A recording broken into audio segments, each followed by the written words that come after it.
Hey guys, and we'll give everybody a couple minutes to get on like we usually do, and we'll get started.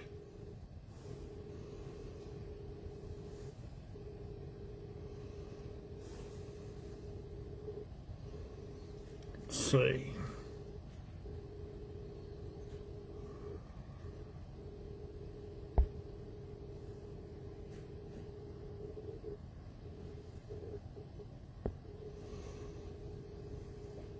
We'll give just a couple minutes for people to get on here, guys, and we'll get going. Hey, Tommy.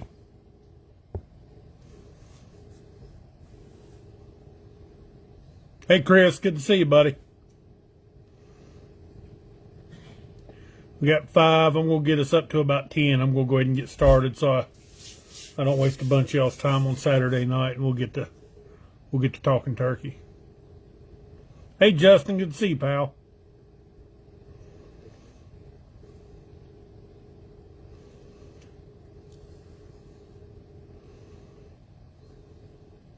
I'll give you a heads up what we're going to go over today, guys. I got a lot of questions this week. We talked about strut zones last week, and I had a lot of questions about exactly what a strut zone is and how you find them.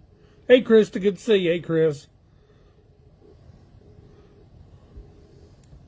But we're going to go over the, yeah, Tommy. We're going to go over the, hey, Wayne. Hey, Robbie. Hey, Ethan. All right, we're getting ready to go over bad weather and how to identify strut zones, because strut zones are vital when we're hunting in bad weather. Then we're going to go over some tips, again, covering bad weather and patience, guys. Then I thought we'd go over some friction calls tonight. A lot of guys have never used. Doing great, Dwight. Good to see you, pal. Hey, Mike. Good to see you, buddy. Hey, Bucky. Hey, Angie. Hey, Stephen. But, yeah, so we'll go ahead and get started. Last week, guys, we was talking about hunting in the rain. And we said, you know, you want to find open areas. They like to be out in the open where they can see. When it's windy and raining, they like to be able to see what's going on around them. But I got 4 or 5 questions this week from people asking me if I could go over that in a little bit more detail. Bad weather turkeys. So we're going to go over it. Guys, when the weather's bad like that, you want to look for a strut zone. A lot of people don't know exactly what a strut zone is, so we're going to talk about it. A turkey does not stay in a strut zone all day long. So it's not a magic ticket to killing a turkey. You're not going to be able to just go set up every day and kill a turkey out of that strut zone. In essence, what a strut zone is an area that turkey frequently visits with his hens.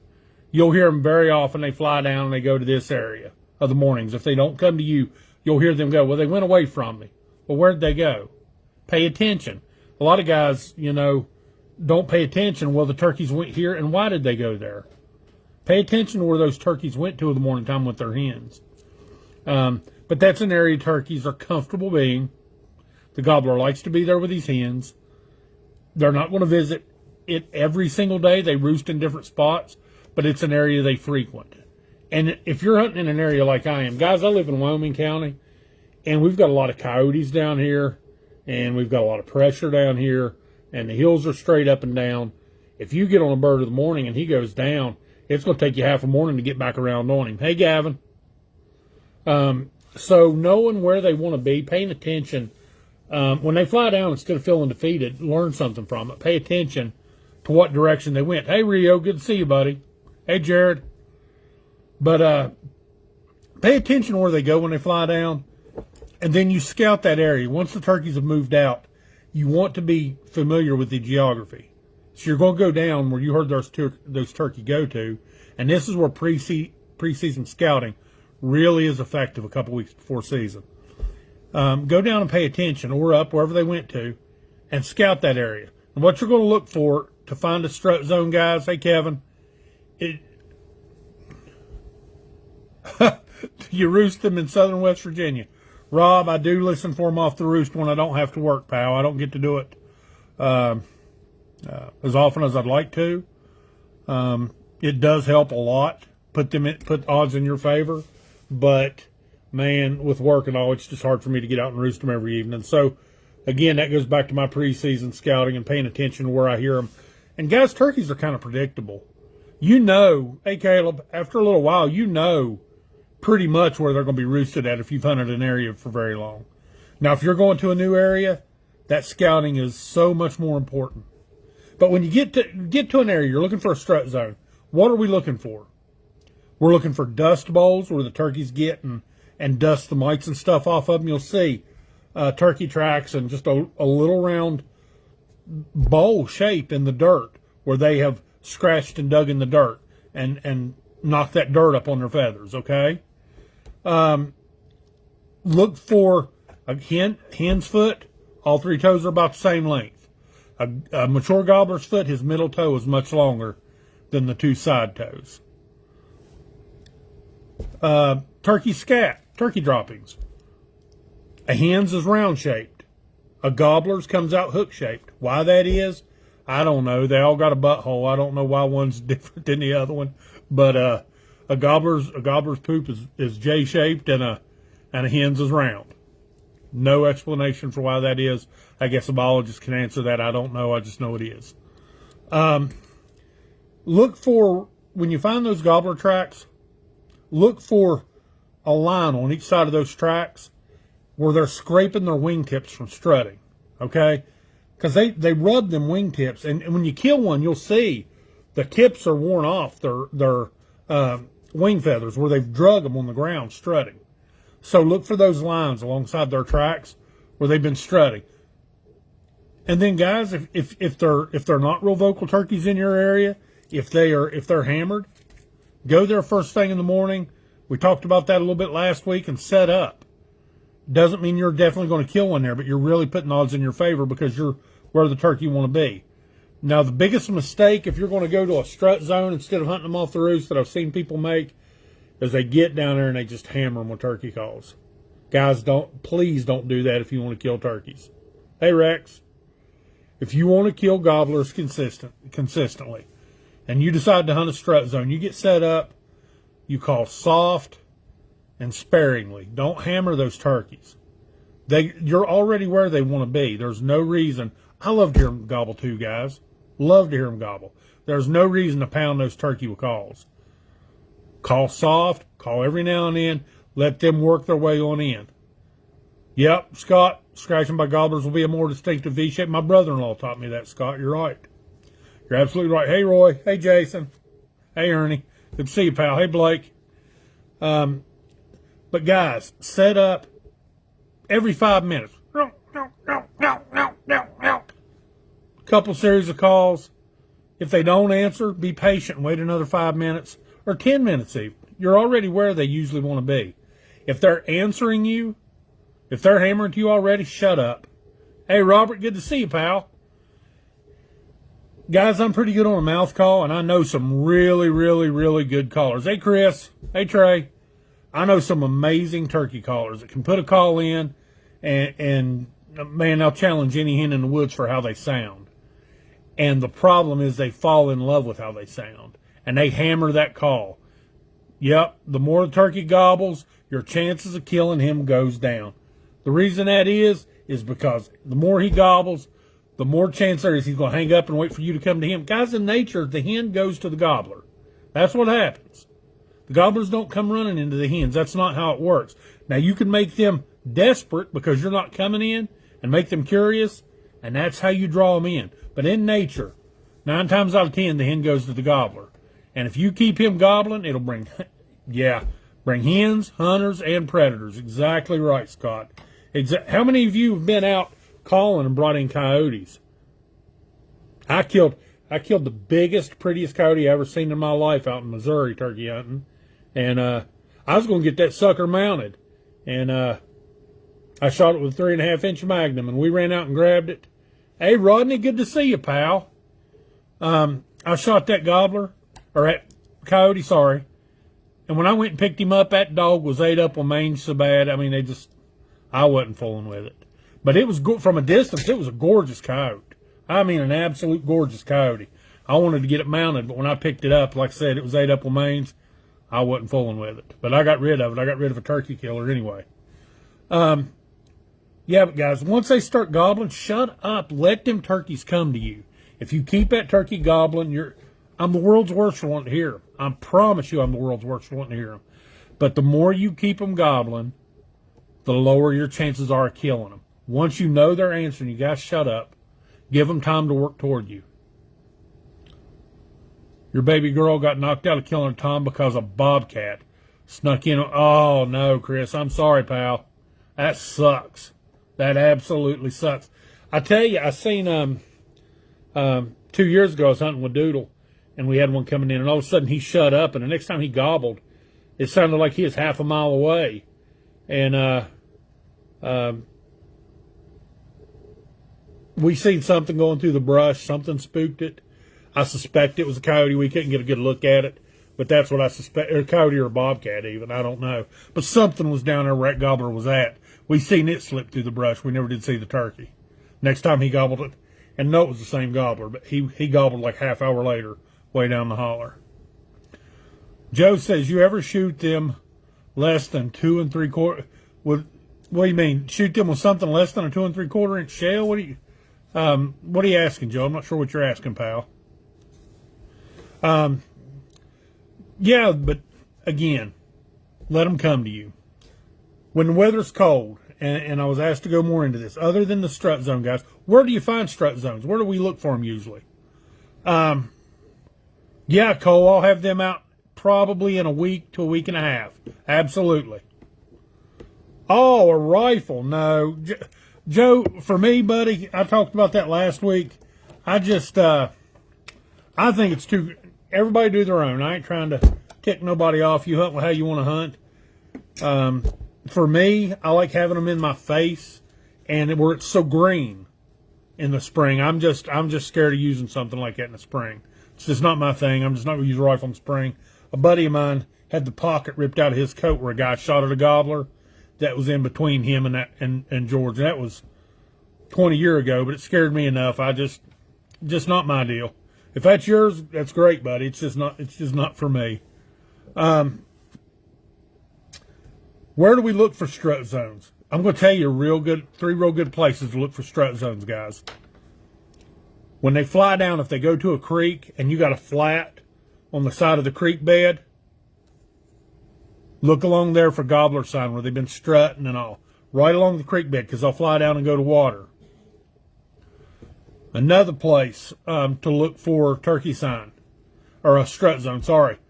If you got a big field to hunt, guys, or a log landing where they've logged at one time, right in the corners of those. And I don't know, I'm not sure what the reasoning is behind specifically in the corners, but turkeys like corners of fields, corners of log landings, bends in the road of a logging road. They like corners. I don't know why that is, but I've jumped so many and killed a bunch out of corners. Look for corners for strut zones. A third place to look for a good strut zone, guys.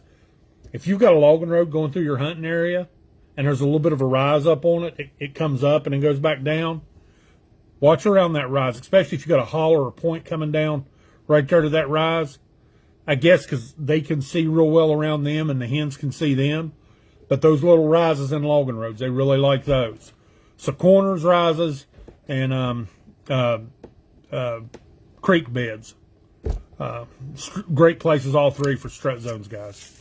When it's, let's say, I glass and stalk more than I run and gun. I understand, Scott. But if you got a bunch of property to hunt, absolutely. Absolutely. I understand, pal. Just take your time and use your binocular. I got mine sitting right there over my shoulder. I use those every time I go out. Gavin says he's the world's worst for jumping them. My problem is I try to get close. Gavin, I get it, buddy. You don't have to get that close to them, to be honest, though, brother. Let me tell you. Get on the same level with them or get above them if you can. And I know that's hard down here in these mountains. But if you can, get on the same level or get above them. I've called them downhill, but it's super hard to do. So if you can get above, especially if you can get above them, getting above them is awesome. If you can get it right above them, you can call them in many, many times just being above them because they can't see you, and you can move around and get set up a little bit. So do that if you can, okay? But, guys, I can't express to you enough how important patience is when we go out in the woods. Patience is one of the key factors to killing turkeys consistently. A bunch of turkey hunters that I know, a bunch, if they don't gobble off the roost and they haven't heard anything by 6:30, 7 o'clock, even in cold weather, when the wind's blowing or bad weather, they are pounding the woods, running and gunning, calling their heads off, just desperate to get something to gobble. Guys, when the weather's bad, when it's cold or windy or raining, you're just messing with your turkeys, guys. There's no sense doing that. If you've done your preseason scouting, go down and set up in one of these strut zones we talked about and be patient with them. Be patient with them. Patience kills turkeys, guys. You got to take your time. Running over top of these turkeys, you're just messing your hunting area up. Take your time. Set up. When it's cold and rainy like it, guys, be patient. If you're going to be out there, put the odds in your favor. It's not the same as hunting on days when they're really vocal and they're gobbling on every ridge. Slow down. Hunt the strut zone, set up, and set still. Act like you're deer hunting on days like that. Set down. Be patient. Dwayne says, can't wait to get a few new calls. Calls work. Hey, Dwayne, appreciate you, pal. I appreciate you, old buddy. Chris said a better woodsman will kill more turkey than a good. Absolutely right. Chris, that's kind of why, you know, when I was young, I did the turkey calling competitions and all that. And I just, you know what, I'm not down on anybody that likes to do it. That's cool. It's just not my thing. I enjoy going out and chasing turkeys. And it is, honestly, all about woodsmanship and understanding. Guys, understanding that turkey. They're not smart, but they're amazing survivalists. Amazing survivalists. So you got to understand what their behavior and why they're doing what they're doing. So think about, okay, why is this turkey doing what he's doing? Scott says patience. What new calls you make? Gavin, I've got the new call this year. It'll be rolling out this week. It took 2 weeks to get everything together for it. It's called Thor. It's a 3.5 reed call, and it is a beast. Thor, I really like it. I've been working on that call for almost 3 years, and it is a beast. It's going to kill a lot of turkeys this spring. I'm really excited about it. So yeah, that's coming out this week. Thor is, and it's going to be I'm telling you, it's really happy with how it turned out. Chris says, I felt like I got used. I heard a turkey across the mountain on the other side, gobbling good. So I went over there after him, and just where I was, turkey gobbled a few times. Hold on, let me finish reading this. Yeah, hey, Chris, let me tell you a funny story, buddy. Second gobbler ever killed, I was with my brother-in-law, and we was on a ridge that had a horseshoe. There's a point here and a point here. We was over here, and we called them. One was over on that other point. So we went all the way around that bend in that ridge, walked way over there, got out on that other point, set up and called, and that gobbler was right back over there where we was first at. So we had to sit there. But I'll tell you, by that point, that gobbler was tore up. We called a couple times, and he come running all the way back over there. And I laid it on him. So, yeah, I've been there, pal. I've been there. It goes back to patience. Give them time. See what they're going to do. Hey, Dickie, good to see you, pal. Yeah, good tick repellent. You're right, Ernie. That's absolutely right, brother. Guys, we talk about bad weather when the wind is blowing and it's raining and it's cold, being patient. What about when it's really, really hot outside? When you get one of those crazy April days when it's like almost 90 degrees and you're sweating like crazy and the turkeys ain't gobbling. What do you do on days like that, guys? It's real similar to when the weather's bad. If they're not gobbling and it's super hot, get down where it's cool, where you've got a lot of trees, along these creek banks that we talked about for strut zones, guys. Like in this holler I live in, there's creeks. This creek goes way up the holler. And on the side of the creek, you got these big 50-yard flats. Guys, if you get in an area that's got turkeys, Hunt those flats down in that creek bottom. It's shaded. They got water right there. They can pick up bugs and stuff on them flats. When it's super hot and they're not gobbling, hunt those creek flats, guys. I'm telling you, it works great. Let's see. Hey, Mark, good to see you, pal. There's my buddy Mark. I'll put a picture up on here next week, guys. I'll pull it out. Me and Mark killed some nice gobblers together. Mark's an old friend of mine. Good to see you, old buddy. Justin, I'll for sure be getting a green-eyed monster and Thor before season. Can't wait to try them. Okay, Justin. Robert, you've done that before. Set up and call very little and be patient. You're exactly right. Don't call a lot, guys. Be patient. Take it easy. Don't get in a big rush. Another thing before we move on to, I want to show, a lot of people on here don't know how to use friction calls. They're just now getting into hunting. So I want to demonstrate some friction calls and the different sounds they make. Try to help people get started with those if that's what you prefer to use. So we're going to go into that. Let's see, Gavin said last year, messing with a turkey down the ridge. There was one that gobbled 75 yards behind me. I tried to hurry and get turned around. I seen 3 big toms coming my way in about 50 yards. Wouldn't budge, so I shot and missed. Listen, Gavin, buddy, you ain't turkey hunting very long if you ain't missed a turkey. That just happens, pal. I'll do it, Rodney. I'll make you another one, brother. I'll make you another one, pal. Guys, listen. You're going to miss turkeys. It's going to happen. Don't beat yourself up over it. It's going to happen. I don't care how long you hunt, how good you are, something's going to happen that's going to mess you up. It just is. Let's see. All right. I don't remember what I was going to say a minute ago, so we're going to go on and we're going to talk about friction calls. This call here is the Rebel Yelp. That's a glass call. This one is made for Steve Gray, a buddy of mine. I got to send that out in the mail this week. These are a higher pitched call. Really good call for calling gobblers long distance off and all. Great calls. This is a wood pot slate call. These have a little bit more rasp to them. A little more of an old boss hen sound to them. Both friction calls. Kill turkeys with both of them. Let's see. Mark said if you don't miss, you're not out. You got that right, Mark. That's absolutely right, buddy. Hey, James. This season past, I couldn't win for losing. I either missed or hens took them away.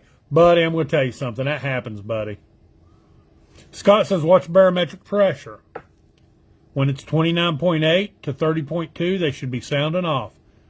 The lower the barometric pressure, the less gobbling you're going to hear.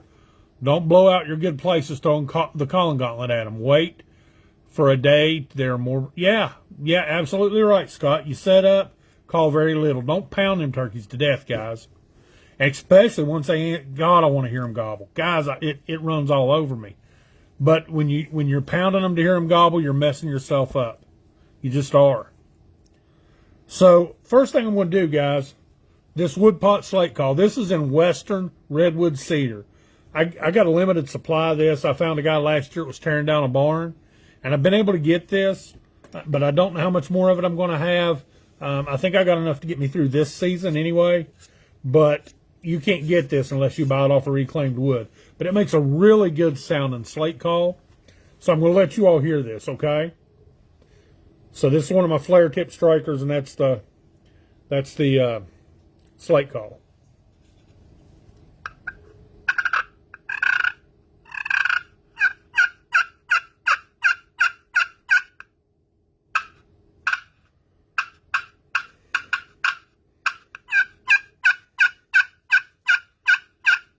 You hear how that rolls over? It's 2 notes. Kee-yolt, kee-yolt. That's what you want out of a call. 2 notes. Now, people that don't know how to run one, let me show you. Right here is where I'm running that striker. Okay? And you're running an oval. Never take the striker off the call. Don't do this. Just what I'm doing here is picking it up. That's not what you want to do. You want to run an oval. Find your spot at about between 9 and 10 o'clock on the call. Let's see. I'm trying to find a way to run this where you can see. Up and down, an oval. That's how you get your yelp out of that call, guys. If you've never used a pot-style call, an oval on that. You put a little more pressure and drag it. That's how you get your purr. Your cluck, you just put pressure and pop it.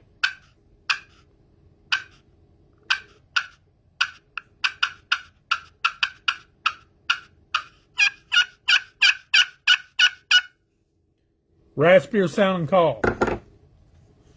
Same thing with the Rebel Yelp. Now on these calls, they're half sandblasted. So this side you won't have to sand for a little bit.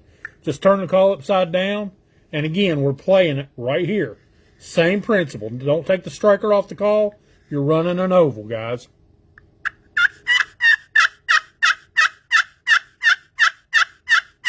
You hear that higher pitch?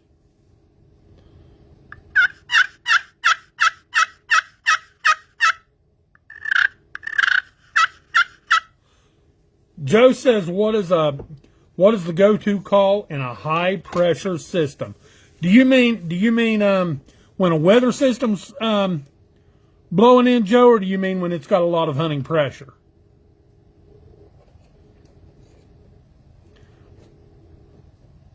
I think you mean weather, is that right? When you've got a high pressure system moving in, Joe, I got to tell you, dude, I like a box call. When you got a high pressure system moving in, and then move to a real subtle mouth call once you know you've got their attention and they're answering you. Yeah, that's what I like. I like a box call. It'll reach out.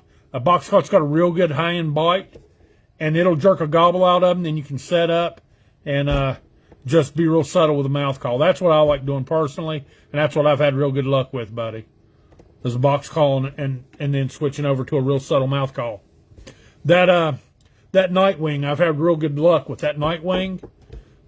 It's not a real raspy call. Guys, especially, listen, as much as I love the Green-Eyed Monster and Thor, if you're hunting real pressured birds, switch to a call that isn't as raspy and as aggressive.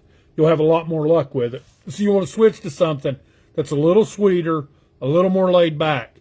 You don't want to be as aggressive on pressured birds. Or that's where I found my luck at. So I switched to like the Nightwing or the Blue Ball or White Lies, something that's a little softer. Hey, Charlie, good to see you, cuz. Let's see, high pressure hunting pressure has to be, yeah, Mark, I'm telling you right now, if mouth call is my favorite call above everything made. Everything made, I agree with you. Yeah, you're right, Scott, that high-end pitch on that glass call or on a box call, when the wind's blowing, that cuts through the wind, that high pitch. That's why I always carry a friction call with me or a box call. Usually carry both, to be honest with you. Guys, I'm going to tell you, and I don't just carry my calls. I like other call makers too. I carry a bunch of calls. I sound like an old beat-up F-150 going through the woods because my vest is full of calls. I got box calls, glass calls, slate calls, push button calls, mouth calls, a wing bone call. I carry a lot. You never know what they're going to like.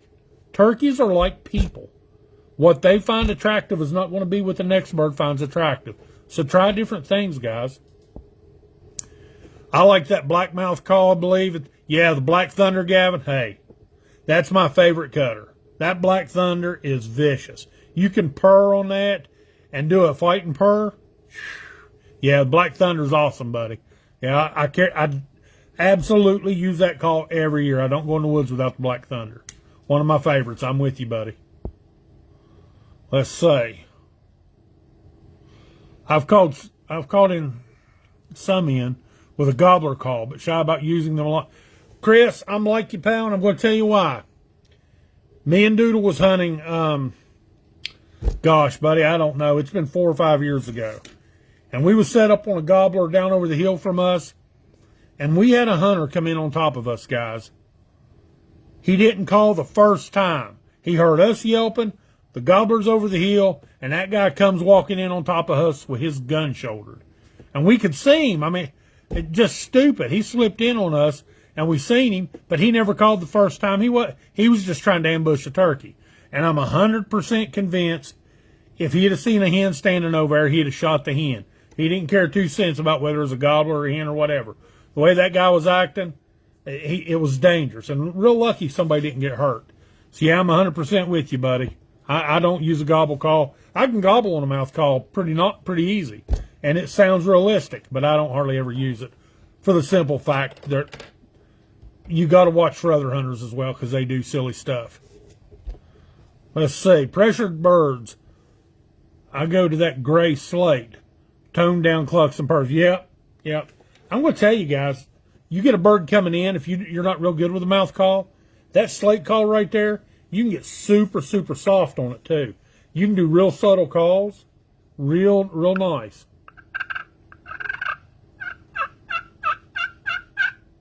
Listen up. Hey, Robert, good to see you, old buddy. Listen how soft you can get on this, guys.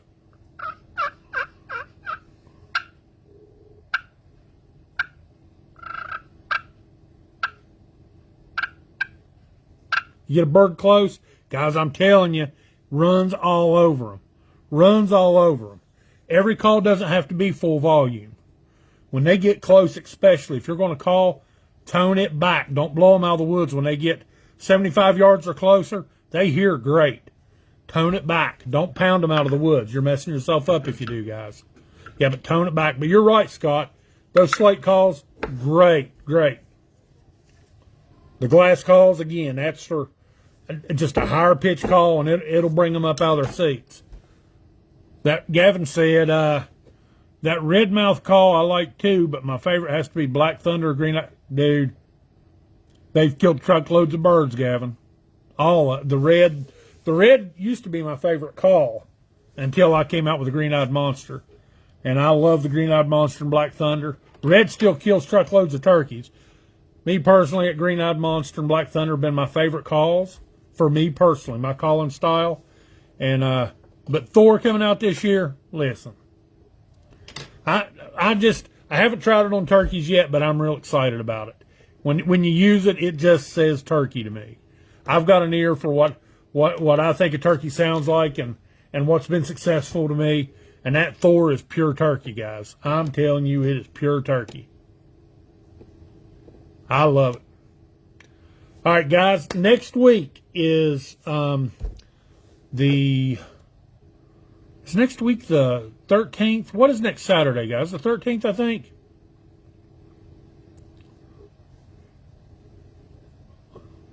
Dwayne says the Green-Eyed Monster made itself famous. Buddy, I can't tell you how many truckloads of birds that turkey call's killed. I get hammered with orders for that call. I'm not ending this yet, but I do want to tell you guys something, give you all an update. I'm going to be doing a call giveaway next Saturday. I do that every year on some of these broadcasts.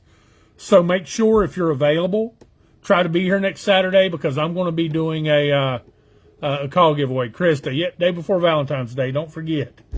Krista, I already spent a fortune on it. I understand, buddy. Thank you, darling. Let's see. Chris says, I got a question for you. I use TSS loads for my girls. Has anybody on here used Apex? They say it's better. Just getting inputs for, you got a 301 Stevens 410. Yeah, Chris.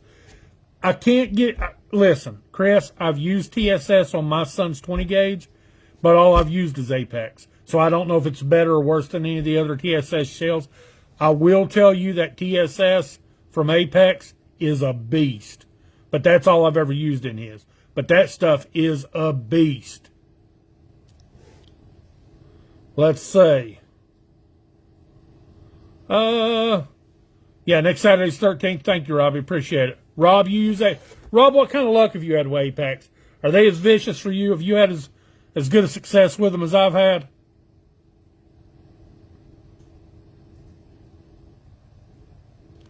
You use Apex Ninja, Krista?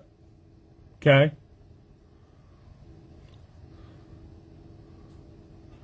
Scott says he's been using Apex for 4 years now, and he thinks it's better than Federal, guys. So we're getting testimonials here from the Apex. Okay.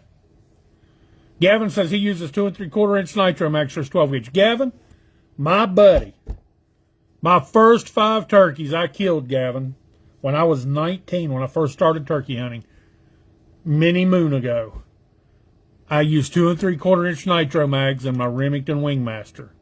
I killed my first 5 gobblers with that. It didn't have a specialty screw-in choke. It's just a standard Remington 870 Wingmaster, 2 3/4 inch Nitro Mags, and it would smoke them. It did great.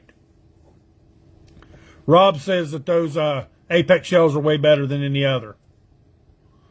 Chris was 2 for 2 last year, one in South Dakota and one in West Virginia. Guess that's your answer, guys. They love Apex. And like I said, that's all I've shot. We've had good luck with them. Yeah, Robert, you're right, buddy. If it's 20 yards, it don't matter what shell you're using, does it? That's exactly right. Krista said not cheap, $10 to $12. Yeah. Yeah, Apex is expensive, guys. It is really expensive. And I'm going to tell you something. This is my opinion. The kick don't bother me, but I'm a big man. I can absorb that kick. It doesn't hurt me that bad. What I shoot in my gun is 3.5 inch number 6 shot Federals. That's what I shoot. I don't shoot the TSS in my 12 gauge. I think that's overkill for me. Around here where we hunt in these hills, you're probably not going to shoot a bird over 30 yards around here. If you hunt Ohio or start moving out west where they got these huge fields, your shot distance is going to increase. At that point, if I go out west, I might use an Apex shell. But right now, I don't, the Longbeards are all I use. Let's see. Chris says, I got a pump yelper from years ago made by Lohman Calls, and you can turn the top to make it more raspy or less raspy. And I got extra reeds with it. Have you ever seen? Yeah. If I remember right, Chris, I think it's green, and it's just like butter churning. Yeah, a buddy of mine used to have one of those. Sure have seen them. Scott said, Foxtrot Nitro are also good. The key to TSS is not too much restriction. Yeah, guys, if you overchoke your gun, it's going to mess up your pattern. If you overchoke your gun, you're condensing that shot down so much, you lose the consistency of that pattern. So that's why you need to try different shells and shoot your gun before season comes in. Because you absolutely can overchoke your gun. Hey, Douglas. Robert uses Winchester Longbeards. Yep. Robert, those Longbeards are awesome, buddy. Awesome. Rob said the pellet count of the GT3 is outstanding at 40 yards. No need in 3.5 inch magnums. Well, I might change it at some point, Rob, but they say you can't teach an old dog new tricks. Buddy, I still carry that old 835 of mine. It weighs 700 pounds within 3.5 inch magnums. I know the technology is greatly improved, so I may end up changing eventually. But man, that gun shoots so good and it's been so successful. It's hard for me to change personally because I've had so much success with it. Wayne says he hasn't tried APX, just Federal TSS, and he's watched Stevens 410. And he's bought. Well, how'd it work for you, Wayne? Did they pattern well? Did they perform well for you? Scott says those shells are the cheapest part of the hunt. Rob says the constriction on your choke, 665 is about the best. Okay. Rob, what choke tube do you use? What company do you go with? I know there's a million different choke tube companies out there. Wayne says great. He says that them TSS shells he's got, he says they've done great.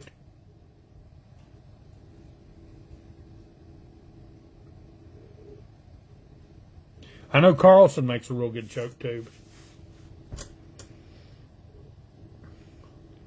Don't fix what ain't broken. You got that right, Robert. Try it. The 3 inch now will pattern just as well as the 3.5. I might, Rob. I might, buddy. I might do it. I've got a Dobbs in my kid's 410. You got a Dobbs choke. Rob's got an Indian Creek choke. Okay. I'm going to tell y'all something, guys. I've got an old factory extended turkey choke in my Mossberg 835, and we used to have shooting matches where we'd pattern our shotguns, and that old 835 with a factory choke, extended turkey choke, performed for me every bit as good as these real expensive chokes. Now, let me tell you something about that gun and how choke tubes will fool you guys. My buddy bought 2 Mossberg 835s. He brought them to my house to pattern them. We took my choke tube out of my gun, which patterns amazingly. We put that choke tube in his 835s, and they wouldn't pattern worth a nickel.